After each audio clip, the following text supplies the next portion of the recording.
Vamos lá, vamos iniciar aqui a nossa live de hoje. Vamos verificar se está tudo certo. Olá, queridos amigos, queridos alunos, sejam todos bem-vindos a mais uma live onde me dedico a falar sobre assuntos que são importantes para você que atua no dia a dia na advocacia do direito sucessório, que atua com inventários. Sejam bem-vindos. 7h27 da manhã, mais uma vez estamos aqui. Esse ano eu estou dedicado a todas as terças e quintas a fazer uma live às 7h27 com um assunto que é relevante para você, que atua exclusivamente com o direito sucessório, especificamente nos inventários. Então, bom dia Rebeca, bom dia Sheila, bom dia Carol, bom dia Marília, sejam muito bem-vindas e espero que vocês gostem. Bom dia Breno, seja bem-vindo a essa live, meu amigo. Bom, para quem está no Instagram, para quem está no YouTube, para quem está no Spotify, novidade, mais tarde eu vou falar sobre essa novidade. Nós estamos também, a partir de hoje, no Spotify. Então, um podcast sensacional sobre, especificamente, inventários. Eu acredito que é o único podcast que exista no Spotify que fale especificamente sobre inventários. E mais tarde eu vou divulgar aqui o link para que vocês possam acompanhar todas as nossas postagens por lá, beleza? Bom, então, para quem não me conhece, meu nome é João Henrique Barbosa, sou tabelião de um dos maiores cartórios de notas de Brasília e me dedico exclusivamente a ensinar advogados e advogadas a atuarem no direito sucessório, especificamente em inventários extrajudiciais e nos negócios imobiliários que surgem adjacentes ao inventário. Então, muitos advogados às vezes têm a dificuldade de atuar no dia a dia e acreditam que a advocacia está saturada. E eu, por trabalhar no direito sucessório, especificamente na área extrajudicial, vejo que, inevitavelmente, a advocacia não está saturada. Muito pelo contrário, ela está carente de profissionais e bons profissionais especializados em determinadas áreas, determinados nichos, que não têm bons advogados e muitos advogados especializados. E o inventário extrajudicial e todos os negócios imobiliários que surgem em decorrência do inventário extrajudicial é um nicho da advocacia que poucos advogados exploram. Então eu quero te convidar a se dedicar a aprender esse nicho da advocacia para que você possa viver no seu dia a dia, na sua advocacia, exclusivamente com tranquilidade do direito sucessório e mais especificamente do extrajudicial, sem depender do judiciário, sem ficar naquela enrolação, dependendo de muitos anos para que o seu processo se finalize, beleza? Bom, já indo direto ao tema da nossa live de hoje, que são os cuidados essenciais que você precisa ter na hora de realizar uma renúncia de herança ou uma cessão de direito hereditário. Eu quero que você fique aqui até o final dessa live. Acredite em mim, confie. Você assistindo essa live, você vai se livrar de muitos problemas. E eu vou contar um único exemplo que eu passei lá no cartório para você ver o tamanho do pepino que o advogado pode entrar. Uma advogada nos pediu para que a gente fizesse uma única escritura de renúncia de herança de 3 herdeiros no mesmo ato, para baratear para os clientes, para que cada um não tivesse que fazer uma escritura pública de renúncia. Ela insistiu muito que a gente fizesse essas 3 renúncias dentro do mesmo ato. Olha o que aconteceu. Ela orientou os clientes a fazer essas renúncias. Então, os 3 clientes aceitaram a orientação dela com a ideia de que, ao renunciarem à herança, aquele patrimônio seria destinado à mãe deles, ou seja, o cônjuge do falecido. Pois bem, 2 herdeiros foram ao cartório e assinaram a escritura de renúncia, certo? O terceiro herdeiro, ele pegou e consultou um outro advogado, que esse advogado disse o seguinte: olha, se vocês 3 renunciarem, inevitavelmente a lei exige que seja chamada a próxima classe de herdeiros, ou seja, os filhos de vocês. E esse patrimônio não vai para a mãe de vocês como vocês estão esperando. E aí ele ligou para o advogado e falou: olha, eu recebi uma informação de que se eu assinar essa renúncia, na verdade vai ser chamada a próxima classe, que são dos filhos. E eu não quero que meus filhos recebam essa herança, porque meus filhos, primeiro que eles são menores de idade, a gente teria que fazer o processo judicial, a gente não quer, e a gente quer que o patrimônio fique todo para minha mãe. A advogada foi, acredito eu, pesquisar, estudar, viu que era isso mesmo, e ela ligou lá no cartório e falou assim: olha, já que só 2 assinaram e um não assinou, dá para vocês cancelarem o ato aí? Ora, veja qual é o grande problema. O código diz que feita a renúncia ou feita a aceitação da herança, esse ato ele é irrevogável e irretratável. Então veja, eu tinha 3 herdeiros, 2 já tinham renunciado e apenas um não. Nós dissemos a ela, olha, essa herança terá que ser partilhada entre esses 2, entre esse único herdeiro que não renunciou. Esses 2 aqui já renunciaram, não tem como voltar atrás. E essa advogada ela entrou no desespero, porque ela fez uma orientação, deu uma orientação para os clientes que não era a correta. E os clientes não queriam aquele objetivo, que era nem partilhar com um único herdeiro, e muito menos que a herança fosse destinada aos filhos deles. Então, por um equívoco e uma orientação equivocada dela, gerou-se um problema muito grande. Eu pergunto a vocês, vocês acreditam verdadeiramente que esses clientes vão indicar essa advogada para um colega, para um familiar, para que ele possa contratar essa advogada para realizar o inventário deles? Eu acredito que muito provavelmente não. Então veja que essa live de hoje ela pode te salvar de enrascadas como essa, beleza? Bom, primeira coisa, o cuidado essencial que você tem que ter na renúncia, o primeiro deles é um ato irrevogável e irretratável. E veja, muitos advogados às vezes acham que o fato de a pessoa ter ido ao cartório, ter assinado a escritura de renúncia, mas essa escritura de renúncia não ter sido juntada nem no inventário judicial, nem no inventário extrajudicial, que ela não vai operar efeitos jurídicos. Mas veja, a partir do momento que o herdeiro renunciou, que ele assinou o ato de renúncia, aquela renúncia já opera efeitos jurídicos. O código diz que, inevitavelmente, ele será considerado como não herdeiro. Ele não participará em hipótese nenhuma daquela herança. Então, é muito importante que você tenha isso em mente. Oriente muito bem o seu cliente antes de que ele assine a escritura pública de renúncia. Ele tem que estar muito seguro, e você também, de que aquela renúncia é o melhor caminho para a resolução do problema de vocês. Então tenha muito cuidado. A gente lá no cartório, a gente visualiza isso todo santo dia. Advogado que chega lá desesperado, que o herdeiro assinou a escritura de renúncia e, na verdade, o que eles queriam não era aquilo, não era partilha daquela forma, que aquela renúncia iria atrapalhar a situação. Então, a irrevogabilidade é um cuidado, é um critério da renúncia que você deve ter uma atenção muito pontual e especial nisso aí. Beleza? Outra coisa, muitos advogados confundem, porque se você pega um código, se você pega um livro de doutrina, você vai ver lá os tipos de renúncia. E aí você vai ver 2 tipos de renúncia: renúncia abdicativa e renúncia translativa. Eu quero te convidar a quebrar isso na sua mente. Quando você estuda isso na faculdade, quando você lê no livro de doutrina, você vai ver as pessoas falando assim: olha, a renúncia abdicativa é aquela que o herdeiro abre mão do patrimônio e esse patrimônio volta da herança e ela volta para o Monte Mor. A renúncia abdicativa é aquele que ele abre mão em favor de alguém. Gente, esqueça isso. Não é abrir mão em favor de alguém. Isso é uma cessão de direito hereditário. Se você parar de pensar em termos renúncia abdicativa e renúncia translativa, você vai ver que na prática vai facilitar a sua advocacia. A gente, diversas vezes, a gente chega lá, tem advogado que chega no cartório dizendo assim: olha, eu quero fazer uma renúncia abdicativa. Aí a gente fala: olha, vem cá, isso é uma cessão de direito hereditário, tem que recolher imposto sobre isso. E ele fala: não, mas espera aí, isso é uma renúncia, então não tem que ter imposto.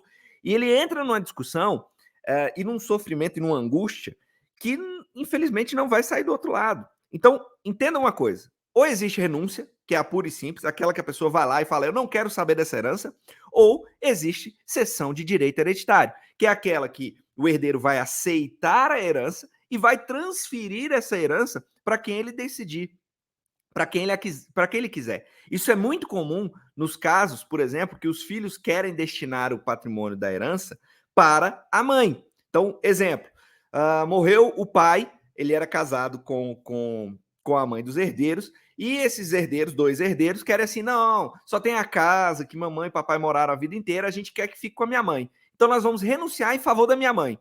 Gente, não existe renúncia em favor de alguém. Existe cessão de direito hereditário em favor de alguém. Então, tenha isso em mente. João, e qual é a consequência jurídica disso? Obviamente, isso é uma transação inter vivos. Então, se você está cedendo de forma onerosa, ou seja, onde há pagamento, que às vezes acontece, você vai ter que recolher o ITBI. Se essa sessão for gratuita, você vai ter que recolher o ITCMD. Ah, João, nós estamos pagando, então, duas vezes o imposto da herança? Não é pagar duas vezes. Veja que são dois impostos para aplicações de fatos jurídicos distintos. Um é pelo fato de ter aceitado a herança, então, ou seja, a transmissão do falecido para o herdeiro, esse imposto ele tem que ser pago inevitavelmente, e a outra é a transferência do herdeiro para a pessoa que ele quer, para a pessoa que ele deseja destinar aquele patrimônio. Então são dois impostos por dois fatos geradores diferentes. Então é muito importante que você, advogado, tenha muito cuidado com isso. Então entenda que há necessidade de recolhimento desse imposto. Ah, João, por que tem que recolher ITBI ou ITCMD? Ficticiamente, o código chama o direito da herança de bem imóvel. Então, quando você realiza uma transação de um bem imóvel, há necessidade de você recolher imposto sobre isso. Bom dia, bom dia, doutora Cristiane. Seja bem-vinda a essa live. É um prazer te ter aqui, viu? Doutora Cristiane é uma das advogadas que eu conheço que fazem um trabalho fantástico na internet, trabalha exclusivamente com a captação de clientes pela internet. Então, quem puder, siga aí o perfil da doutora Cristiane. Nós já fizemos uma live aqui que foi sensacional. Bom, então vamos lá, pessoal. Então é muito importante que você tenha em mente essa necessidade de recolhimento de imposto, tá? Outro cuidado que você deve ter na renúncia, além de chamar a próxima classe, que é quando todos da mesma classe renunciam, você tem a necessidade de chamar os herdeiros da próxima classe. O que significa isso? Caso que eu contei para vocês no início da live. Existiam 3 herdeiros, 3 irmãos. E esses 3 irmãos foram orientados pela advogada para renunciar. Só que esses irmãos tinham filhos. Então, a partir do momento que esses 3 irmãos renunciarem, a próxima classe de herdeiro, ou seja, os filhos deles, serão chamados a suceder. Então, eu vejo muitos advogados errando isso aqui e orientando as partes, olha, renunciem todos vocês, porque o patrimônio vai para a mãe de vocês. E não é bem assim. Se todos da mesma classe renunciarem, obviamente, automaticamente, a próxima classe de herdeiro será convidada a participar da herança. E isso traz um problema muito grande. Por quê? Às vezes o advogado já orientou as partes a fazer um inventário extrajudicial, porque todos são maiores e capazes, o inventário será mais rápido, será mais fácil. Ele reorienta que eles façam a renúncia, e quando ele se pega na situação de que terá que chamar a próxima classe, nós teremos, via de regra, menores de idade. Então, esse inventário não poderá ser extrajudicial, terá que ser feito judicialmente. Olha a dor de cabeça, olha a queimação de filme para o advogado. Então, tenha este cuidado. Segundo cuidado que você precisa ter: renúncia de herança não pode ser realizada por instrumento particular. Via de regra, eu vejo advogados falando assim: olha, o meu irmão mudou para não sei aonde, deixou um documento escrito, o irmão do herdeiro deixou um documento escrito dizendo que ele não queria saber nada da renúncia. Posso juntar aqui no inventário e isso vale? Não, não vale. A renúncia só pode ser feita de 2 formas: ou através de uma escritura pública, ou através de termo de renúncia dentro dos autos do processo judicial. Então é muito importante que você tenha isso em mente, você saiba dessa forma de se realizar a renúncia, para você não errar e não colocar o seu cliente numa enrascada. Então, ou por renúncia por escritura pública, ou através de termos nos autos do processo judicial, caso o inventário esteja correndo judicialmente. Então, é muito importante que você tenha isso em mente. Bom, sendo feita por escritura pública, há uma necessidade de você ter uma observância de um cuidado que muitos advogados às vezes passa despercebido, tá? Quando a gente trata da herança, como eu disse para vocês, de forma fictícia, o código trata a herança como um bem imóvel. Se estamos tratando de um bem imóvel, há uma necessidade de que, quando há uma disposição sobre o bem imóvel, haja a participação do cônjuge. Então, se aquele herdeiro é casado, ele precisa que o cônjuge participe da escritura pública de renúncia quando ele estiver renunciando. Ah, João, mas vem cá. Você quer me dizer que em qualquer regime de bens eu tenho que pedir para o cônjuge assinar?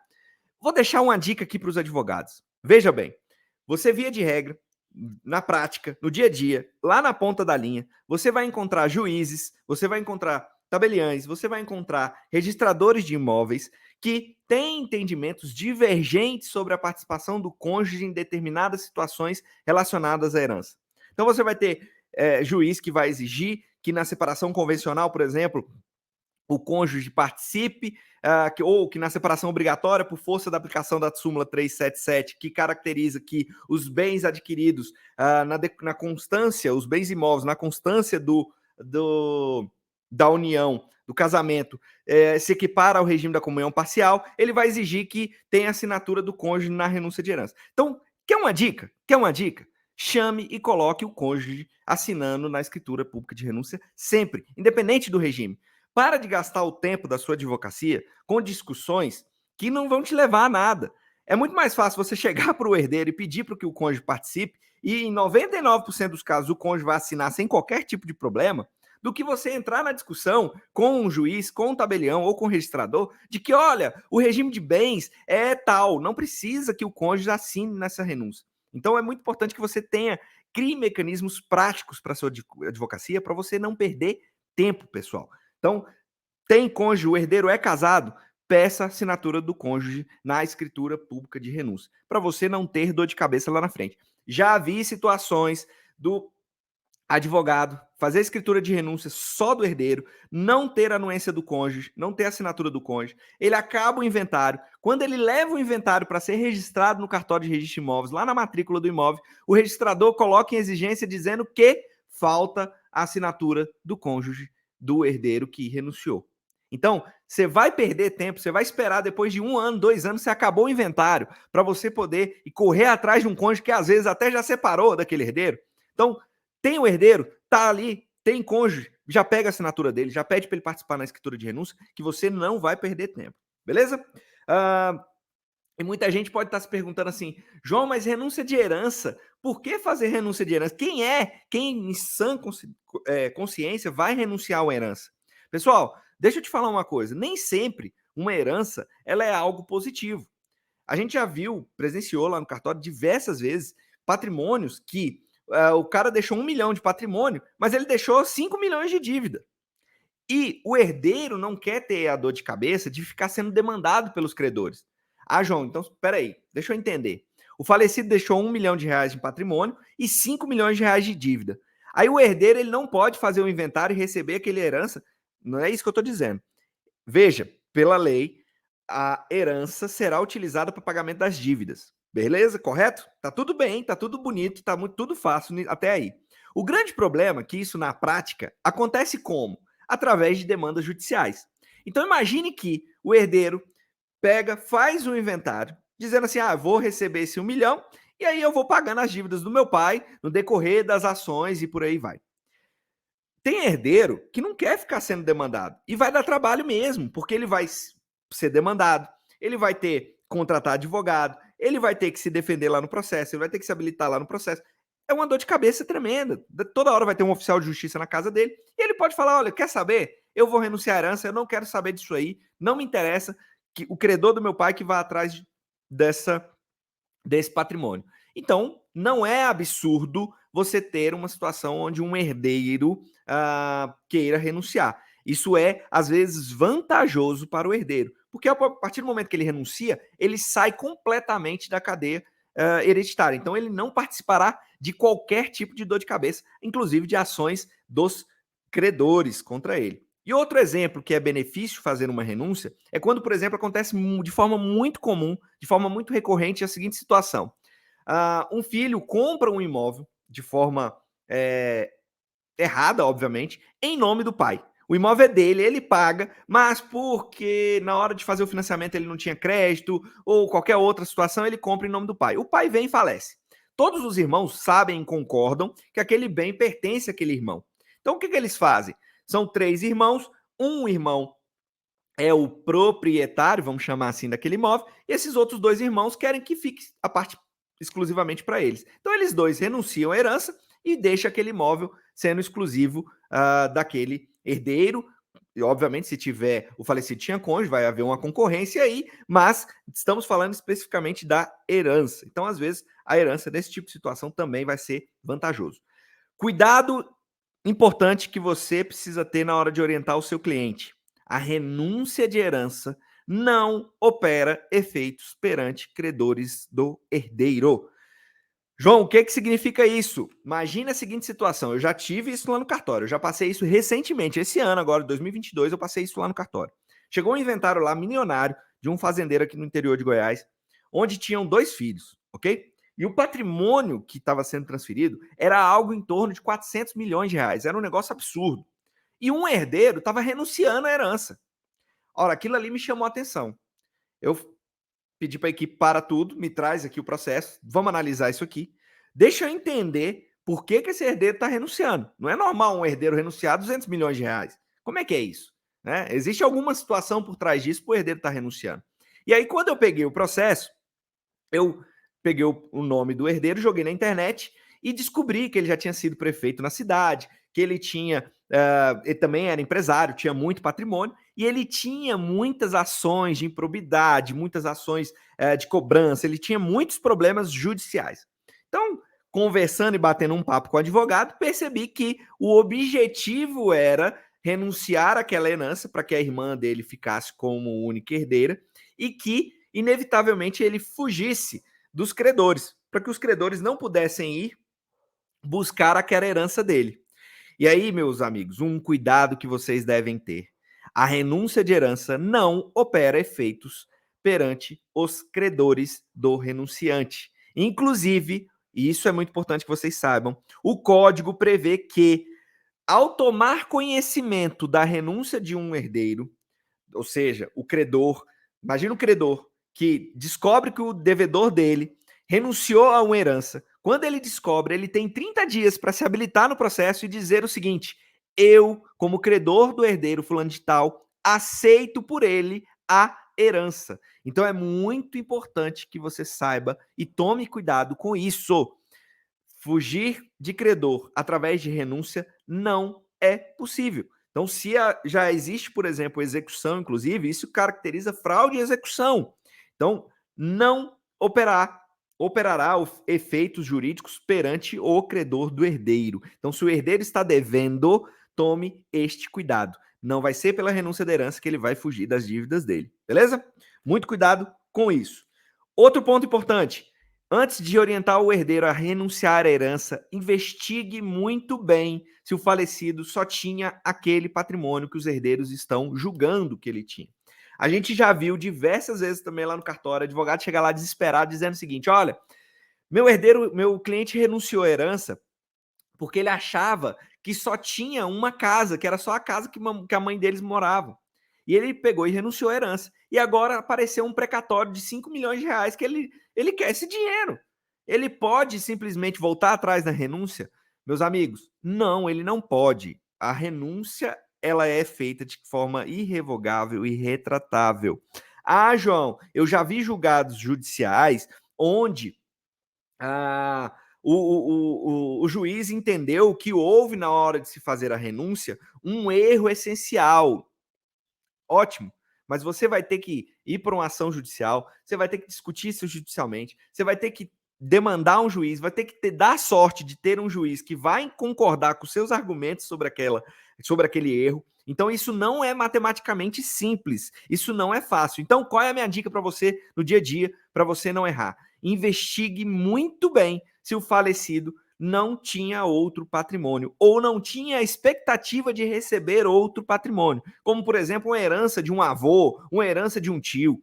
Isso é mais comum do que parece. Então, tenha este cuidado, beleza? Outro cuidado que você deve ter: se o falecido não tinha outros herdeiros, investigue isso também. É muito comum que os herdeiros renunciem porque eles acham que são os únicos herdeiros e amanhã aparece um novo herdeiro. Aí, neste caso, tá? Existe um RESP do STJ, onde o STJ já se debruçou sobre essa situação e ele entende que, nesse tipo de situação, houve um erro substancial sobre a situação jurídica. Então, por isso, o herdeiro que renunciou foi levado a renunciar de forma errônea. Então, nesse caso, o STJ, num RESP específico, já reconheceu a possibilidade de anulação. Mas veja que teve que chegar no STJ para haver esse reconhecimento. Imagine quantos anos esse julgamento demorou, desde a ação inicial lá na primeira instância até o julgamento final lá no STJ. Então, tome muito cuidado, investigue se o herdeiro, o falecido, não deixou o herdeiro. Acontece muito de ter assim um boato de que o falecido tinha uma outra família. Quer um conselho? Vai atrás, investigue, verifique se realmente não existe um herdeiro para você não orientar o seu cliente a fazer uma renúncia de forma equivocada. Beleza? Bom, sessão de direito hereditário. Cuidados que você precisa ter na sessão de direito hereditário. Como a gente falou no início da live, o que é a sessão de direito hereditário? Eu, herdeiro, quero que o meu quinhão hereditário seja destinado a uma pessoa específica. Seja um outro herdeiro, seja a viúva meeira, seja um terceiro, o que é muito comum acontecer. Às vezes os herdeiros se reúnem e querem ceder o direito hereditário para uma outra pessoa que quer comprar aquele bem que está no bojo do inventário. Então, você destina o seu quinhão hereditário para um terceiro. Então, a partir do momento que você faz isso, você tem a obrigatoriedade de recolher o imposto. Então, veja, se você está fazendo uma cessão do quinhão hereditário, você está fazendo uma cessão de um direito imobiliário. Como nós falamos, o direito à herança é caracterizado como um imóvel. Então, quais os cuidados que você deve ter? Os mesmos cuidados que você tem quando você realiza uma compra e venda ou uma doação. Então, se for uma sessão onerosa, por exemplo, se você estiver orientando, seja o cliente que está cedendo, ou seja o cliente que está comprando aquele direito hereditário, e isso é muito comum. Nós vamos falar, muito em breve, eu vou falar numa live sobre negócios imobiliários que surgem do inventário. É muito comum ter advogados que trabalham exclusivamente orientando clientes e investidores que compram imóveis de inventário. Isso é um baita nicho da advocacia e eu vejo raros advogados cuidando disso e se especializando nisso, mas existem, tá? Advogados que cuidam especificamente de orientar clientes que querem comprar imóveis de inventário. Então, se você é um advogado que quer, por exemplo, orientar um cliente que vai comprar um imóvel objeto ou inventário, imagine que você precisa fazer uma sessão de direito hereditário dos herdeiros para esse seu cliente. Quais os cuidados que você deve ter?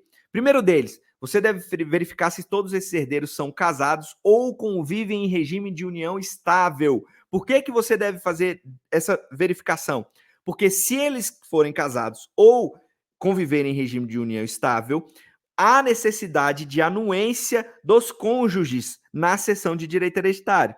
Então, eu vejo muitas escrituras que os advogados querem que só o cônjuge ou só o herdeiro faça a sessão de direito hereditário, dizendo, olha, o direito hereditário, o direito à herança é só do meu cliente, é só do herdeiro, não é da esposa dele. Peraí, como eu disse, nós estamos tratando de direito imobiliário, de um imóvel. Então, há necessidade, por força da lei, de que o cônjuge assine, tá? Primeiro cuidado, esse aí, fica aí, já grava na memória. Segundo cuidado, você deve tirar as certidões de feitos ajuizados, de processos judiciais e as certidões tributárias de todos os cedentes e dos seus cônjuges. Por que isso, João? Por que eu preciso tirar essas certidões, sendo que a lei não obriga que eu tire essas certidões? Você é um advogado especialista, diligente, cuidadoso, vai verificar se um herdeiro não está vendendo aquele bem fraudando credores. Se, por exemplo, ele não tem uma dívida de R$1 milhão e está cedendo um quinhão hereditário dele ali de 50 mil, de 100 mil, que o credor, obviamente, poderia buscar. Então, se você está organizando uma sessão de direito hereditário, é importante que você tenha isso em mente. E veja, a partir do momento que o seu cliente está comprando um imóvel através de uma sessão de direito hereditário, ele tomando ciência de que o cedente tem processos, ele precisa averiguar e avaliar se ele vai querer assumir o risco de comprar aquele direito hereditário e amanhã um credor daquele herdeiro possa vir a anular aquela transação. Então é muito importante que você tenha este cuidado.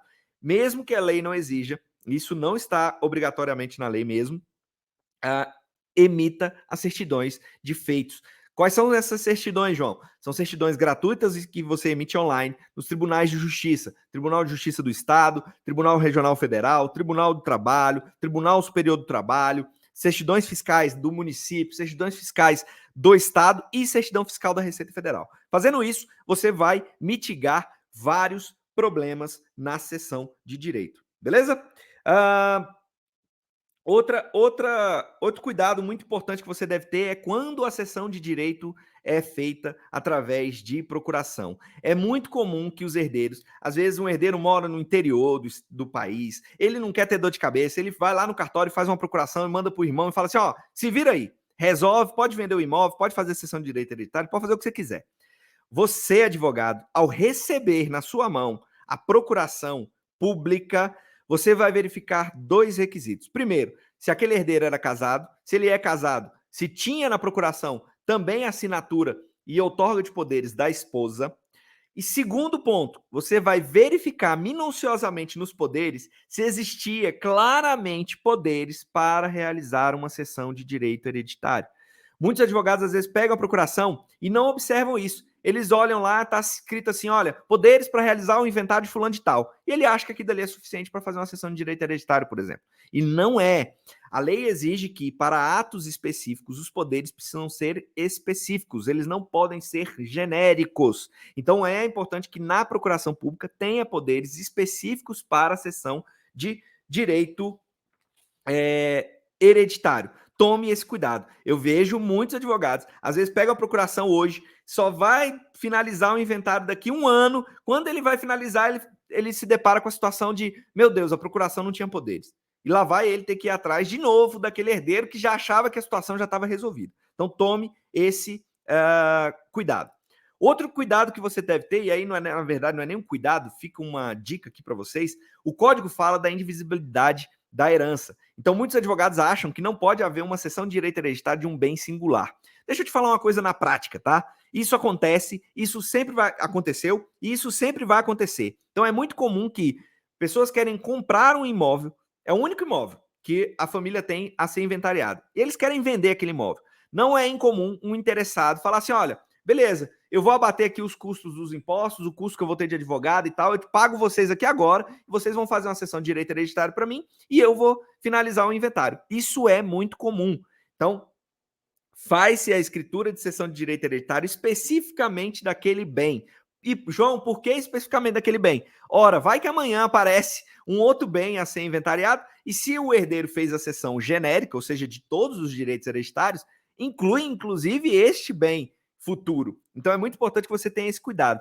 Os herdeiros querem vender o imóvel, achou um comprador que topa comprar por cessão de direito hereditário, faça a cessão de direito hereditário, a escritura pública, especificamente daquele bem, e único exclusivamente daquele bem. Não faça uma cessão de direito hereditário genérica, beleza? Mais uma vez, anuência do cônjuge. E, por último, o último ponto que eu quero falar com vocês, para que vocês tenham cuidado, que é muito importante, é o direito de preferência dos outros herdeiros na cessão de direito hereditário. Não é incomum que tem 2 herdeiros ou 3 herdeiros que querem vender o imóvel. Aí um herdeiro briga com o outro e decide, eu vou vender a minha parte. Ele vai no mercado, acha alguém interessado, aquela pessoa vai e faz uma escritura de cessão pública de direito hereditário, transferindo aquele direito hereditário dele para um terceiro.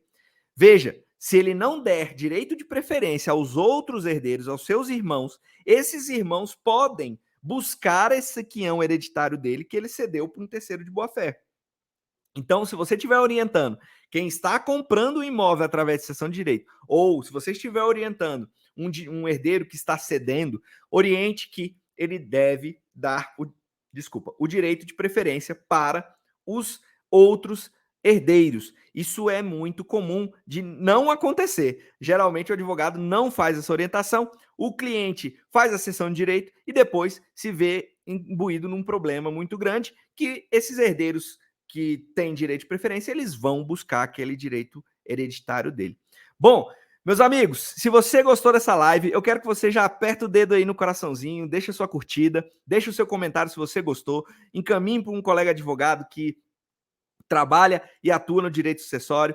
Acredite, essas dicas que eu deixei aqui para você vão te livrar de muitos problemas, de muitas dores de cabeça. E se você não me conhece ainda, eu me dedico exclusivamente a ensinar advogados a atuarem de forma prática no direito sucessório, com inventários e faturarem bons honorários com atuação no inventário, especificamente extrajudicial. Já deixa aí sua curtida, já deixa aí seu comentário, Fiquem com Deus e me acompanhem aqui lá no YouTube e mais tarde eu vou publicar para vocês uma novidade no Spotify também. O meu podcast vai estar lá disponível para que vocês possam acompanhar diariamente. Ah, não estou conseguindo assistir pelo Instagram, pelo YouTube, mas estou na academia, quero escutar o áudio, especificamente aulas voltadas para o direito sucessório. Corre lá no Spotify, você vai curtir, você vai gostar. Espero que seja vantajoso para você. Galera, muito obrigado e bora inventariar!